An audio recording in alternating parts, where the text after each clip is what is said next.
Taliban delegates speak during talks between the Afghan government and Taliban insurgents in Doha, Qatar September 12, 2020. Reuters/Ibraheem al Omari/file photo.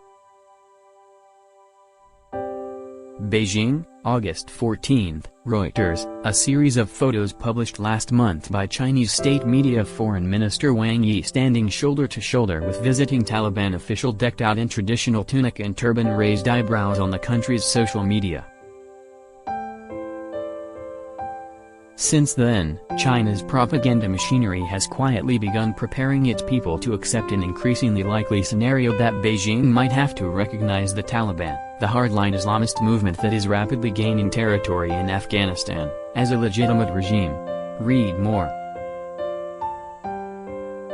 Even if they can't control the whole country, they would still be a significant force to reckon with, an influential social media commentator known to be familiar with China's foreign policy thinking wrote on Thursday. The commentator, who goes by the pen name Yudenkan, or Zither Plain Cow, made the remarks on his WeChat channel. On Friday, the Global Times, a major state-backed tabloid, published an interview with the leader of an Afghan opposition party who said the transitional government must include the Taliban.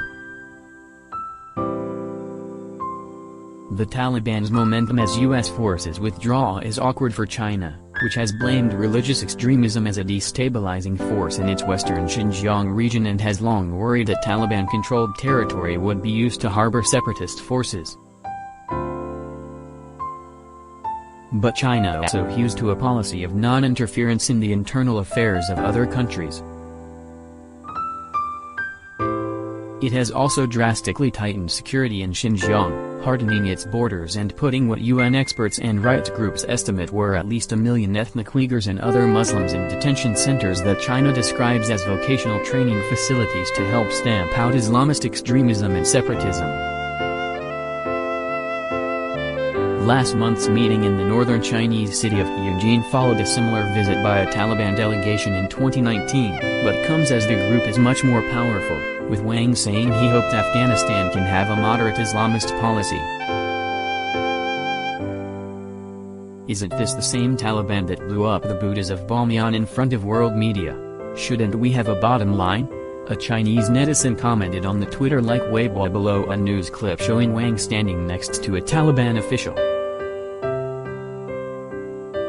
Pragmatic China. In dealing with the Taliban, an increasingly powerful China may be able to leverage the fact that, unlike Russia or the United States, it has never fought them. When the Taliban were last in power between 1996 to 2001, China had already suspended relations with Afghanistan, having pulled out its diplomats in 1993 following the outbreak of civil war. This is us being pragmatic. How you want to rule your country is largely your own business, just don't let that affect China, said Lin Minwang, a South Asia expert with Shanghai's Fudan University. When a major Asian power like China shows it recognizes Taliban's political legitimacy by meeting them so openly, it is giving the Taliban a big diplomatic win, Lin said. State media published at least 2 analytical stories this week highlighting that Afghanistan had been the graveyard of empires and cautioning China not to be mired in the Great Game, reinforcing a message that China harbors neither the intentions of sending troops into Afghanistan nor the illusion that it can fill the power vacuum left by the United States. After their meeting with Wang, the Taliban said they hope China can play a bigger economic role. This shows that China might have dangled promises of economic aid and investment to a post-war Afghanistan as a carrot to encourage both sides to stop fighting and reach a political settlement, said Zhang Li, a professor of South Asian Studies at Sichuan University. The risks to China of regional instability were highlighted last month when 13 people, including 9 Chinese workers, were killed in Pakistan in a suicide bombing on a bus. China is building massive infrastructure projects in Pakistan under its Belt and Road Initiative. Read more. China's #1 priority is for the fighting to stop.